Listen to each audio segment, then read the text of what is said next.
Setelah heboh benda langit di wilayah Lampung yang dikira warga meteor hingga rudal, Badan Riset dan Inovasi Nasional atau BRIN memberikan penjelasan.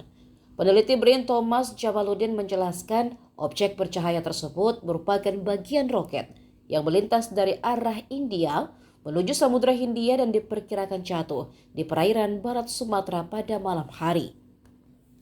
Lokasi jatuh di laut membuat benda tersebut dipastikan tidak membahayakan masyarakat. Sementara itu, peneliti Laboratorium Observatorium Astronomi Institut Teknologi Sumatera, Aditya Oktaviandra menilai objek tersebut merupakan sampah antariksa yang kembali memasuki atmosfer bumi. Ia menduga benda itu berasal dari sisa roket milik Cina. Pandangan serupa disampaikan mahasiswa Sains Atmosfer dan Keplanetan ITERA, Irsyad Al-Akbar. Berdasarkan hasil pengamatannya, karakteristik cahaya yang terlihat lebih sesuai dengan fenomena space debris dibandingkan benda langit alami. Sebelumnya sempat muncul informasi mengenai keberadaan komet yang melintas dekat bumi pada 4 April. Namun ukuran komet tersebut dinilai tidak sesuai dengan visual objek dalam video yang beredar. Ada pula dugaan awal yang mengaitkan fenomena tersebut dengan peluncuran misi Artemis II, tetapi setelah diteliti lebih lanjut kemungkinan itu dinilai kecil. Dengan berbagai pertimbangan tersebut, objek bercahaya yang terlihat di Lampung diduga merupakan sampah antariksa dari sisa roket Cina yang kembali memasuki atmosfer bumi.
Download Tribun X sekarang.